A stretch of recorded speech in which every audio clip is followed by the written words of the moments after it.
Media Nur Insani Bintan.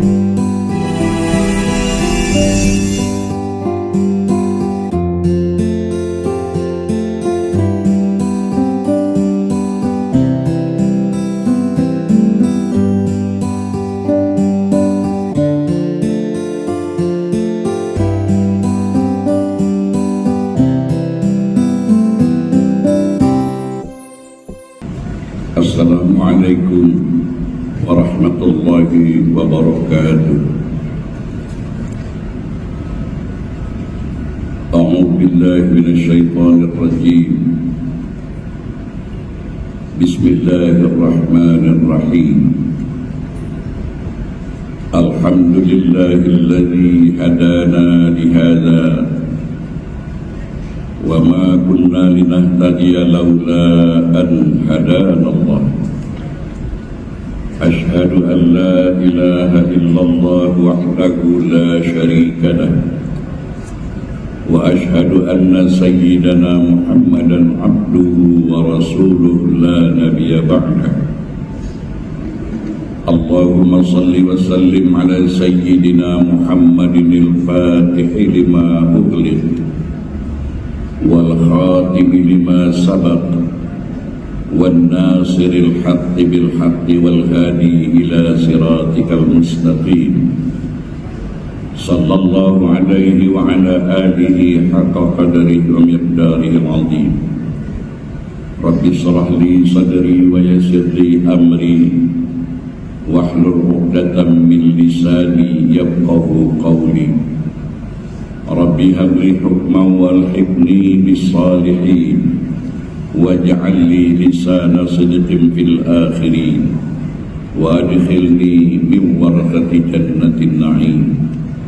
Subhanaka la ilma lana illa ma 'allamtana innaka antal alimul hakim. Amma ba'd. Yang dirahmati dan yang dimuliakan oleh Allah, saudara-saudaraku berhadirin jamaah salat maghrib yang berbahagia. Alhamdulillah, segala puji bagi Allah.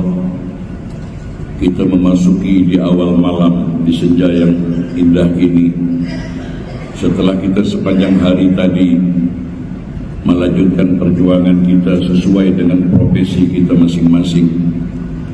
Semoga apapun yang kita buat sepanjang hari ini lebih baik dari hari-hari semalam, dan semoga malam yang kita akan nikmati ini kita gunakan untuk sebenar-benarnya berehat, dan sisihkan sebagian malam untuk mengadu, untuk bermunajat kepada Allah Subhanahu wa ta'ala. Di saat-saat anak Adam di dalam tidurnya nyenyak dibuai mimpi, insan yang beriman, dia bangun, dia tanggalkan selimut, dia tanggalkan kenikmatan tidur, dia tanggalkan, dia lawan rasa sejuk, dia bersihkan tubuh jasmani dan rohaninya untuk menghadap Allah, mengadu persoalan hidupnya. Apakah itu persoalan hidup dunia, lebih-lebih lagi persoalan hidup akhirat. Karena di sepertiga malam yang akhir, Allah Subhanahu wa ta'ala mengutus malaikatnya. Wahai malaikatku, dengarkan siapa hambaku yang berdoa di sepertiga malam yang akhir. Tidak ada penyakit yang tidak akan aku tolong untuk kusembuhkan. Tidak ada persoalan yang dihadapinya akan aku tolong jalan keluarnya. Tidak ada dosa yang ketika itu hamba Allah yang merintih, meneteskan air mata, memohon ampun. Wahai malaikatku, akan aku kabulkan, walaupun dosanya sebanyak butiran pasir di pantai, sebanyak buih di lautan, bahkan sebesar gunung Uhud pun. Masya Allah, di sepertiga malam yang akhir, di waktu fajar, ciri orang yang bertakwa adalah fastaghfaruna bil ashar, yang beristighfar di waktu sahur, yang beristighfar di waktu fajar, beberapa saat datang menjelang subuh. Saudara-saudari, sahabat-sahabatku rahimakumullah, sambil kita menanti datangnya sholat fardu Isya, mari sama-sama kita menyirami rohani kita dengan firman-firman Allah Subhanahu wa taala dan sabda-sabda Rasulullah sallallahu alaihi wasallam. Semoga berkah, semoga mendapat rahmat kita di dalam kita mengharungi, melakukan episode demi episode lakonan di atas panggung sandiwara dunia ini, agar berakhir dengan episode yang indah, yakni husnul khatimah, insyaallah. Amin ya rabbal alamin. Allah Subhanahu wa taala berfirman di dalam surat Al-Jumu'ah ayat 8. A'udzu billahi minasy syaithanir rajim.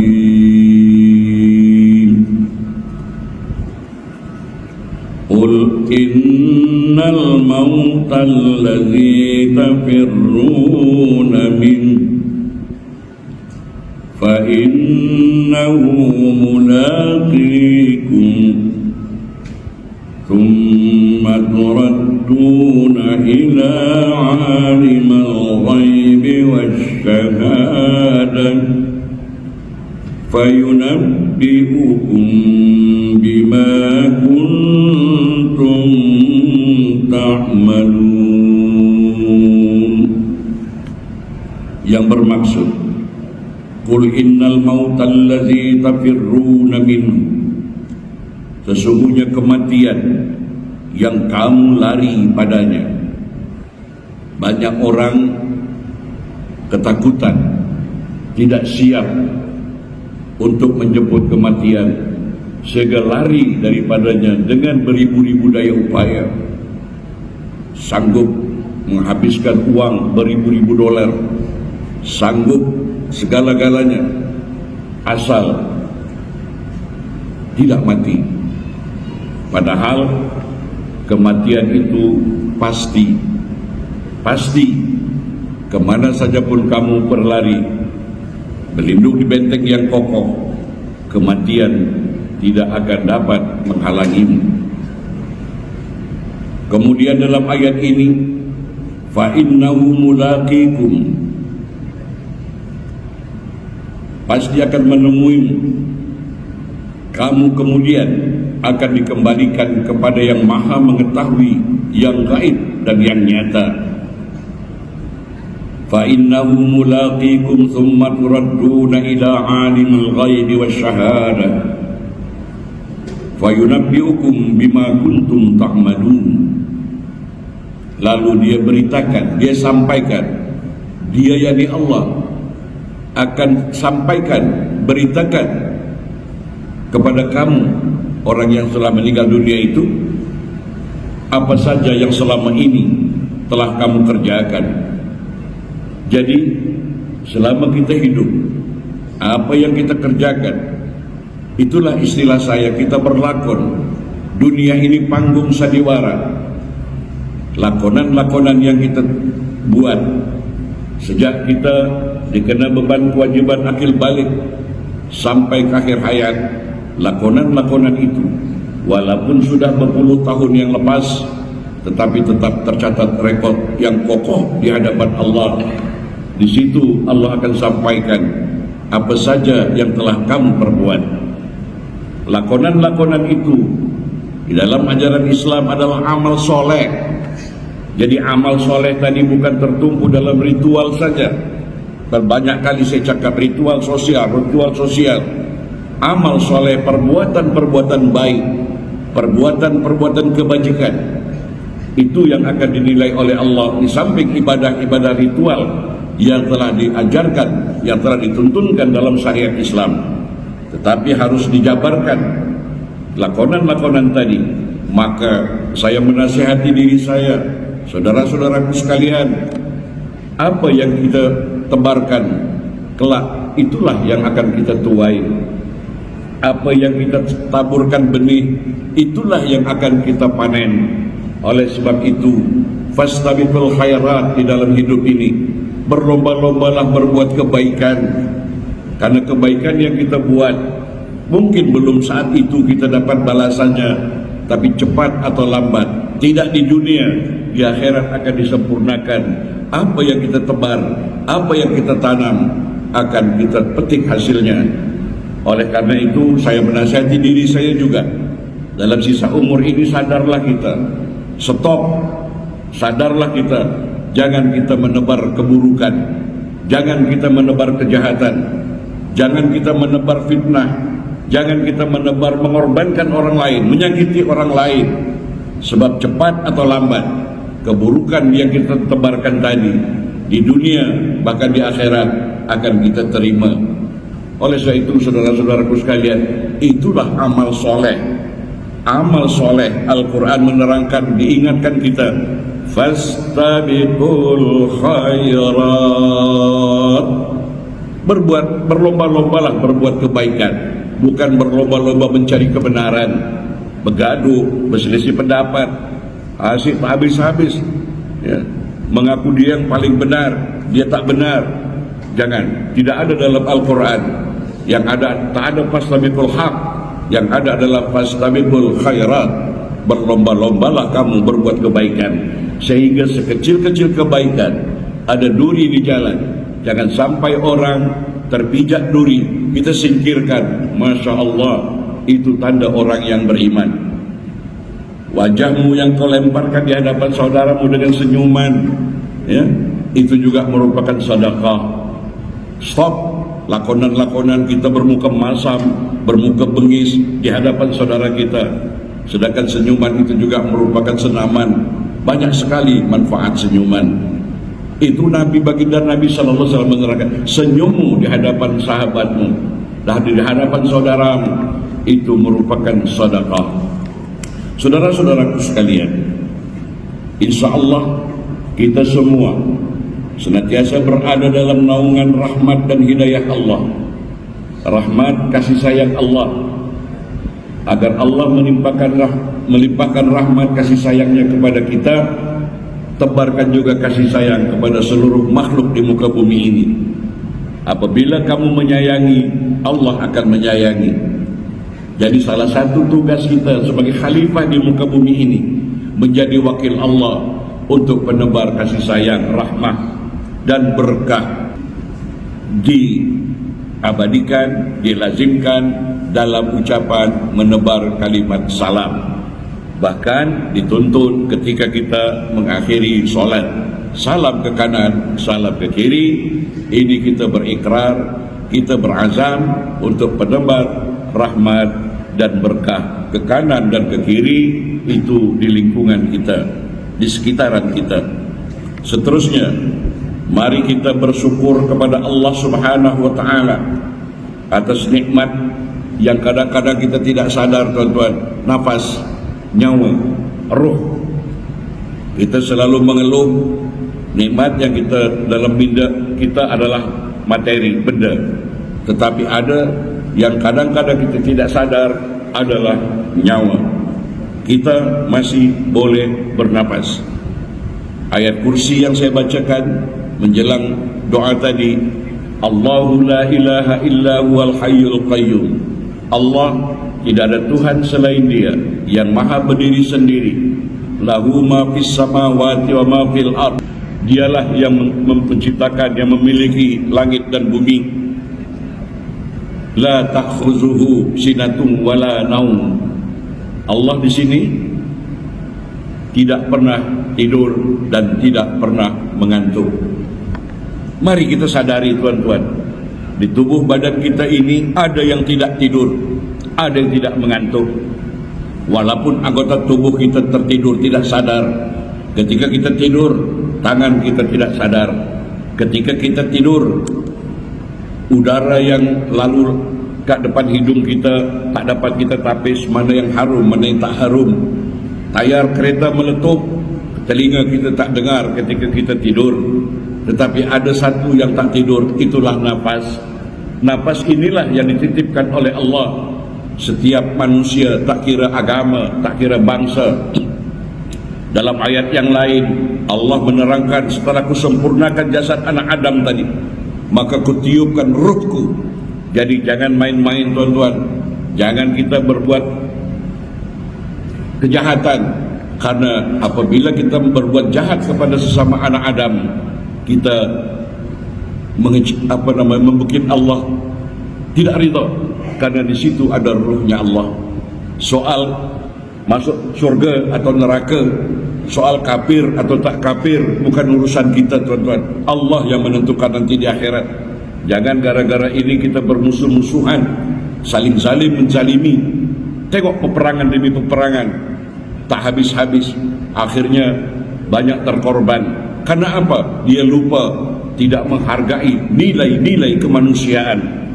Maka salah seorang tokoh agama berkata, berhenti awak belajar agama, berhenti dulu sebelum awak memahami, belajar menghargai nilai-nilai kemanusiaan.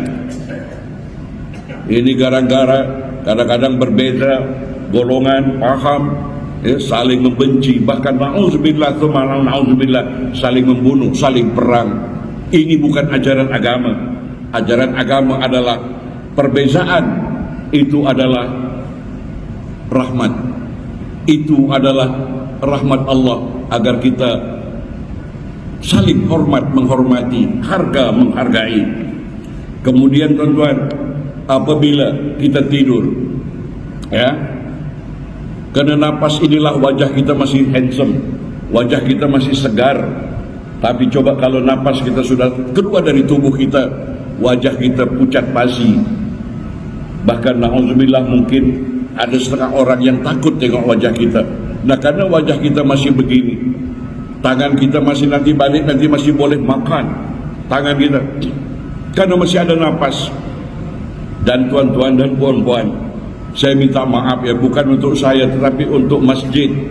Ada saatnya nanti napas anda sudah tak boleh lagi nak cabut wallet, nak cabut dompet, nak hulur sumbangan, nak hulur derma, nak kasih orang tua, nak kasih mak bapak. Tangan kita sudah tak boleh lagi. Bahkan na'udzubillah tsumma na'udzubillah, ya, apa ini, butang baju kita ini suatu saat mungkin kita sudah tak boleh lagi, ya, karena sudah tangan kita sudah tak sehat lagi. Sehingga memasukkan satu butang ini saja berjam-jam cari orang lain untuk menolong kita. Kaki kita yang gemar melangkah kemana-mana, suatu saat akan tidak dapat lagi melangkah.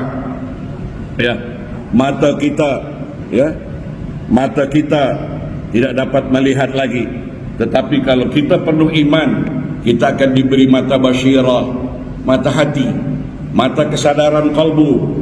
Ya, walaupun kita buta, mata kita sudah tak celik lagi, tapi kalau basyirah kita terang benderang, kita dapat petunjuk, kita dapat mana cahaya, mana kegelapan. Saudara-saudaraku sekalian, oleh sebab itu kita harus menjaga kehidupan, menjaga nilai-nilai kemanusiaan. Ya, jangan sampai kita berbuat zalim. Jangankan kepada sesama manusia, binatang sekalipun Allah murka, karena binatang itu adalah ciptaanku, makhlukku, aku yang memiliki. Begitu jangan kita menebang pokok-pokok sembarangan, ya, sehingga alhamdulillah kita di sini penghijauan cantik, ya, karena undang-undang keras, hati-hati. Banyak orang merusak hutan, kemudian timbullah banjir, bukan bencana dari Allah.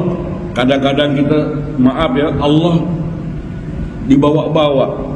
Bencana demi bencana yang terjadi di muka bumi itu kadang-kadang kita mengkambing hitamkan Allah. Nah, tengok, Allah nurunkan bala, Allah nurunkan bala. Bukan. Bencana demi bencana, peperangan, pembunuhan, banjir, gempa bumi, gunung meletup, itu kesalahan tangan manusia. Ya, kesalahan tangan manusia. Saya ambil contoh tuan-tuan, ya. Saya mengajar di Masjid Mujahidin Queenstown. Saya tengok ada longkang di situ. Longkang di situ, masya Allah, ya, grade besinya bagus, ya, campuran semen dan pasirnya bagus, batunya bagus, gaji yang membuat itu cukup layak, cukup manusiawi, sehingga kualiti longkang tadi tuan-tuan kokoh, tidak terjadi pecah, tidak terjadi jebol, kata orang Jawa, maka terhindar dari kebanjir, kan gitu, ya. Tapi di sementara negeri yang konon-konon Islam, yang konon-konon Islam, ya. Dia buat longkang corruption, ya. Grade besi murah, bayar upah murah, betul Pak? Akhirnya pecah, baru berapa bulan sudah pecah longkang tu, banjir. Kita cakap senang, ini bala dari Allah. Na'udzubillah. Akan dituntut kita di akhirat nanti, awak mengkambing hitamkan saya, kata Allah. Sedangkan bencana demi bencana itu kesalahan tangan-tangan manusia. Tuan-tuan dan puan sekalian, lalu kita harus memuji, menyanjung Allah, bukan setakat di lidah saja. Maka sering saya sampaikan tuan-tuan, ayat ini sudah selalu kita dengar, bahkan mungkin hafal. La in syakartum la azidannakum wa la in kafartum inna azabi lasyadid. Kalau kamu bersyukur, maka akan aku tambah nikmatku kepadamu. Kalau kita mau jujur tuan-tuan, jarang kita dengar ada orang berkebun. Kalau kita tanya, apa Wak, macam mana hasil kebunnya? Mengeluh, Ustaz, 5 tahun lepas, ya, kebun rambutan, kebun durian saya ini senang-senang dapat 10 lori. Sekarang ini nak dapat 1-2 lori pun susah. Berarti tidak ditambahin. Ya, kalau kita berniaga nasi misalnya, Ustaz, dulu pukul 1 sudah habis, licin. Tapi sekarang ini nak laku sampai asar pun separuh belum habis. Mana syukurmu? Janji Allah ditambah. Berarti ada yang tak betul ini cara kita bersyukur. Kita bersyukur hanya di mulut saja, Alhamdulillahirrabbilalamin, tetapi tidak dibuktikan dengan menghargai, dengan meningkatkan kualiti. Sebab syukur itu membuat nilai tambah, ya. Saya ambil contoh tuan-tuan, saya berulang-ulang kali, syukur yang sebenar. Air ini semula kuning macam teh tarik, tak ada harga, bahkan berbahaya untuk kesehatan. Tapi orang yang bersyukur dibuat menjadi nilai tambah sehingga bermanfaat. Maka air yang keruh tadi diolah menjadi air jernih, dapat kita minum, buat sayur, buat mandi, buat cuci, buat pakaian dan lain sebagainya, berwudu, sehingga air yang Allah ciptakan yang keruh tadi menjadi nilai tambah. Ini orang yang bersyukur. Bukan cukup Alhamdulillah, Alhamdulillah, Alhamdulillah. Kadang-kadang kita bergaduh, tak pas ucapannya, salah, ya, makhrajnya tak kena. Itu yang disibukkan. Padahal pembuktian syukur tadi, menghargai, jadikan nilai tambah pemberian Allah Subhanahu wa ta'ala di muka bumi ini. Maka la azidannakum. Kemudian kebalikannya, wala in kafartum. Kalau kamu hanya cakap syukur di mulut saja, tidak kamu buktikan, inna azabi lasyadid, sesungguhnya azabku sangatlah pedih. Ya, contoh tuan-tuan, kalau kita dulunya loaded mewah, ya, tiba-tiba habis, dicabut, rasa deritanya itu kat dunia ini. Ya Allah, tak tenang aku dulu punya kereta, sekarang berjalan kaki. Ya Allah, dulu aku duitku banyak, senang-senang aku nak beli ini, beli itu, tapi sekarang sudah susah. Di dunia ini kita sudah rasa deritanya. Jadi benar firman Allah ini, apabila kamu kufur nikmat, tidak bersyukur dengan sebenar, sesungguhnya azabku sangatlah pedih.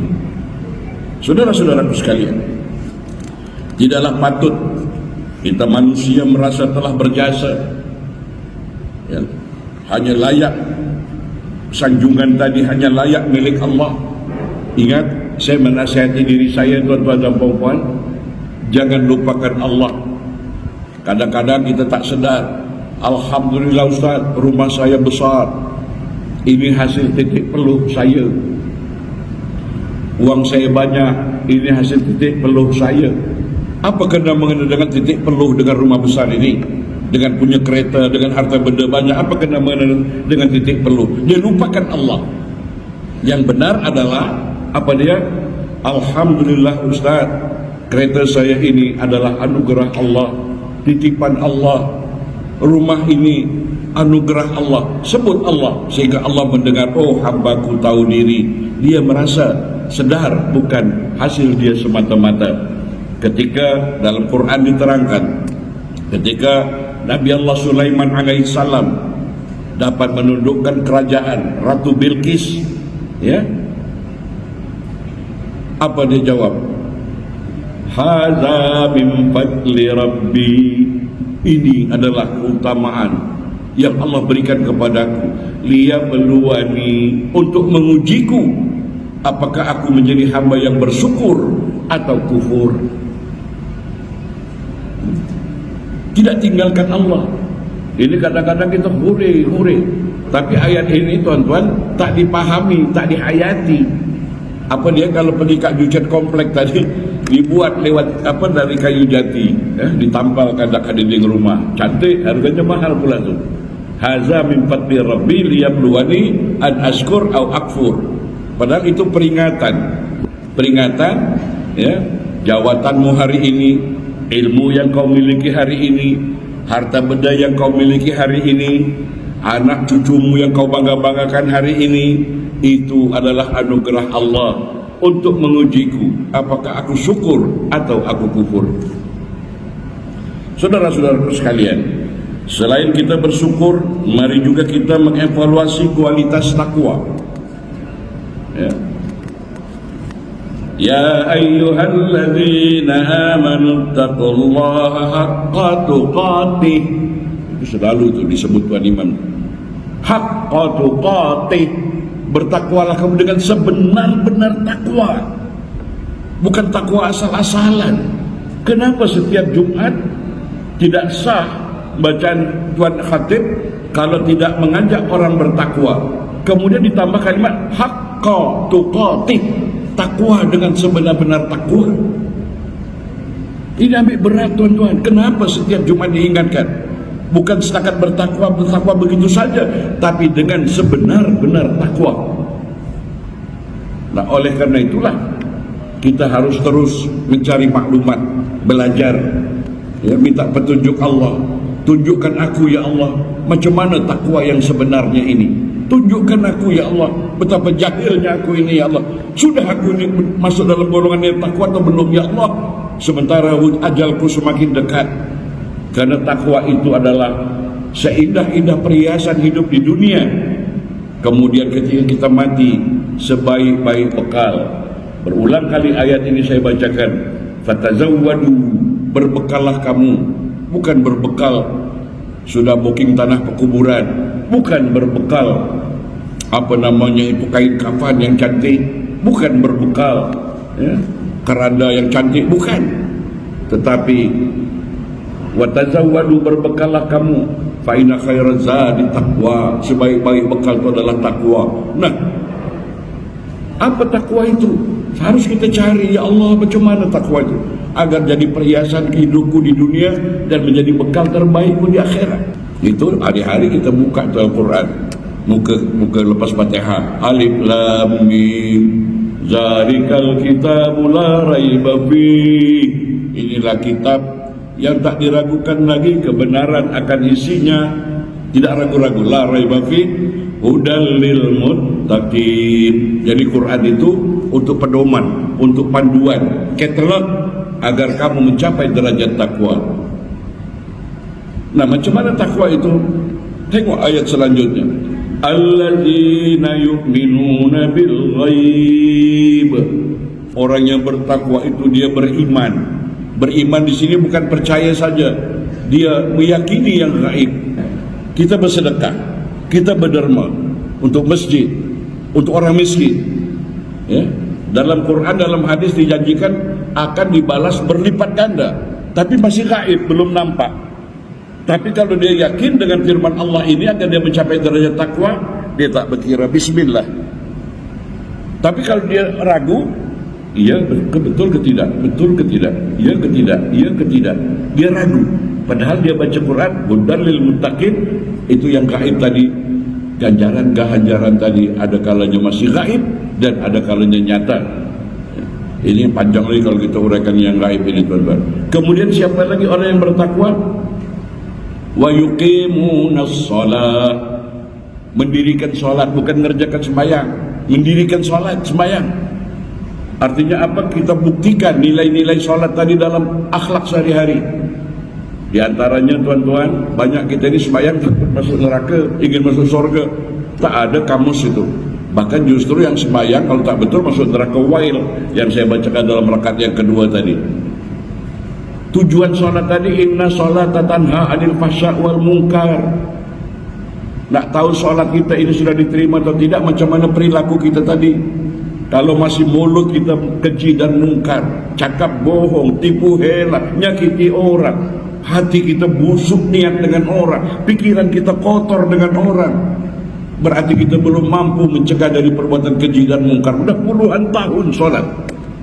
Padahal di situ Allah, bukan saya. Inna sholata tanha 'anil fahsya' wal munkar. Solat itu dapat menuntun kamu mencegah dari perbuatan keji dan mungkar. Innal munafiqina yukhadi'un Allah. Perhatikan ya, sesungguhnya orang-orang munafik wa yukhadi'uhum, sebenarnya mereka menipu diri mereka sendiri. Siapa dia? Orang munafik yang menipu Allah tadi, tanda-tandanya fa iza qamu ila shalah kusala. Ketika dia mendirikan salat, malas. Malas di sini tuan-tuan bukan malas 5 waktunya saja. Malas setelah dikasih tahu, diberitahu nilai-nilai salat tadi diterapkan dalam akhlak, malas dia kerjakan. Tak mau. Contoh, ya, berwudu untuk menyucikan toharah, malas dia menjaga kesucian diri dia. As-salatu ala waqtiha, salat di awal waktu, malas dia disiplin waktu, tidak on kronik hidupnya, selalu apa ya bahasa Jawa sana, janjinya molor-molor terus, padahal salat tadi malas dinerapkannya. Saya tadi cakap itu Sayyidina Umar Ibn Khattab, kalau dia nak jadi imam, dia menghadap makmum dulu, perhatikan lurus dan lurus rapat. Macam mana? Malas dinerapkan lurus tadi, jujur, malas aku hidup jujur. Rapat, perpaduan, malas aku hidup berpaduan, pecah belah. Pada tujuan lurus dan rapat tadi agar kita hidup jujur di luar sholat, lurus. Yang kita selama ini dapatkan macam mana? Rapatkan betis, nanti iblis akan lalu lalang ke situ. Ya. Iblis banyak akal tuan-tuan, tak boleh lalu lalang lewat betis, dia lompat lewat kepala, betul tak? Jadi maksudnya sawu suku pakum, lurus rapatkan safmu, artinya di luar sholat lurus, hidup kita jujur. Rapat, kita cinta perpaduan, jangan berpecah belah. Silakan saling menghargai, menghormati pendapat orang lain, ilmu yang lain. Jangan kita berani-berani sesat, kita jadi Tuhan pula. Tuhan belum tentu memvonisnya sesat, kita sudah melawan toke, menyesat-nyesatkan. Karena berbeza dengan kita punya pahaman misalnya. Ya. Nah, jadi tuan-tuan dan puan sekalian, takwa yang sebenar-benar takwa. Wah, itu lepas sholat, tengok kalau kita baca Quran, aqimis sholat wa mimma razaqnahum yunfiqun, selalu infak. Jadi tandanya sembahyang kita diterima bukan setakat fikihnya saja, ya sudah betul takbiratul ihram, belum. Tengok pemurah tidak hidupnya. Kalau dia masih kedekut, bakhil, loke, maaf, ya, sholatnya belum bertakwa, belum membuahkan takwa. Jadi maaf, pemurah di sini jangan diukur dengan uang, ya. Murah perhatian, murah ilmu, ya, murah senyum, ya, murah damai. Jadi jangan kita pemurah itu dalam otak kita derma duit-duit, bukan itu. Banyak faktor kemurahan, ya. Perhatian terutama, kita murah hati, perhatian dengan istri, dengan anak, dengan jiran, dengan tetangga, hidup sadar di sekeliling kita, itu orang pemurah. Kalau kita punya ilmu, bagikan dengan ikhlas, jangan takut dengan murid kita nanti dia melawan toke pula, lebih pandai dari aku. Jangan, sebarkan ilmu. Saudara-saudaraku sekalian, wala tamutunna illa wa antum muslimun. Janganlah kamu mati sebelum menjadi orang yang berserah diri. Saya maaf lah ya, walaupun kelulusannya tinggi, ada itu kalau YouTube, janganlah kamu mati sebelum beragama Islam. Ini saya tak sependapat ini ya. Sedangkan Quran di ayat yang lain, la ikraha fid din. Tengok kalau ada lah YouTube ya, kalau ada tuh, janganlah kamu mati sebelum beragama Islam. Padahal Islam itu berserah diri. Janganlah kamu mati menjadi hamba Allah yang berserah diri. Kemudian tuan-tuan, mari kita merenung dan memperhatikan tentang sesuatu yang pasti akan kita hadapi dan akan kita jumpai, yaitu pintu gerbang dari kehidupan dunia menuju kehidupan akhirat. Yang saya katakan tadi, kematian tak boleh elak tuan-tuan. Tetapi mati itu tak perlu ditakuti, karena kita bagaikan dulu dari alam rahim menuju alam dunia. Tak perlu ditakuti. Itu pasti. Dalam surah yang kedua, surah Al-Baqarah ayat 28 diterangkan, kaifa takfuruna billahi amwatan fa ahyaakum thumma yumitukum thumma yuhyikum thumma ilaihi turja'un. Allah berfirman, bagaimana kamu ingkar kepada Allah padahal kamu tadinya mati, lalu Dia menghidupkan kamu kembali, kemudian kepadanya lah kamu dikembalikan. Ayat ini tuan-tuan puan-puan sekalian menjelaskan kekuasaan Allah, di mana manusia awalnya tiada, lalu Allah Subhanahu wa ta'ala menjadikannya ada di muka bumi ini, dan pada akhirnya kita akan mati lalu dibangkitkan kembali setelah kematian. Jadi akan dibangkitkan kembali. Lalu apa saja kewajiban kita dalam kehidupan ini sebagai persiapan diri kita sebelum mati? Tentu banyak hal, namun setidaknya ada 3 hal. InsyaAllah kita lanjutkan di Sabtu hadapan. Itulah husnul khatimah. Tapi untuk sementara ini saya beri sinopsis. Bacalah kita kalau boleh husnul khatimah. Husnul khatimah tadi bukan mati di atas sejadah saja, bukan mati waktu pergi haji dan umrah saja, bukan mati waktu berpuasa saja. Episode kita tutup dengan kebaikan. Hutang kita sudah terbayar, mak bapak kita yang murka sudah memaafkan kita, orang-orang yang kita tipu, yang kita zalimi telah memaafkan kita, akhirnya kita meninggal. Itu husnul khatimah. Jadi tuan-tuan, doa ini sudah lazim kan? Doanya adalah Allahumma khtim lana bihusnil khatimah wa la tahtim alaina bisu'il khatimah. Itu selalu kan? Tapi dalam Al-Quran juga banyak itu. Rabbana afrigh alaina sabra wa tawaffana muslimin. Ya Tuhan kami, tuangkanlah kesabaran dalam hati kami sehingga memenuhi relung-relung hati kami. Wa tawaffana muslimin, dan wafatkanlah kami kelak dalam keadaan berserah diri. Anta wali fid dunya wal akhirah. Engkau Tuhan pemeliharaku, Engkau adalah pembelaku dalam kehidupan dunia dan akhirat. Tawaffani musliman wa alhiqni bis-salihin.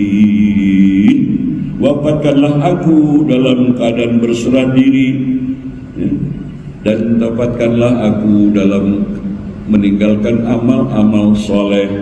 Rabbana innana sami'na munadiyan yunadi lil imani an aminu bi rabbikum fa amanna. Rabbana faghfir lana dhunubana wa kaffir 'anna sayyi'atina wa tawaffana ma'al abrar.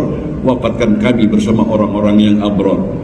Rabbana wa atina ma wa'adtana 'ala rusulika wa la tukhzina yaumal qiyamah innaka la tukhliful mi'ad.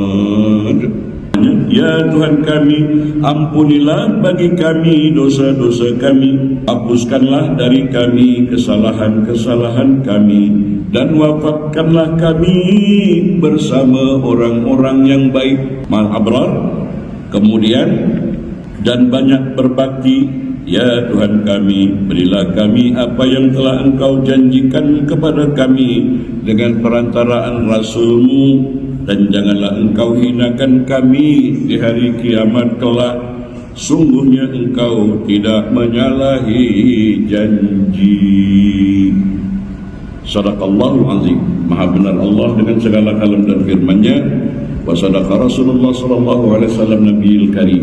Maha benar Rasul yang mulia dengan segala sabda-sabdanya.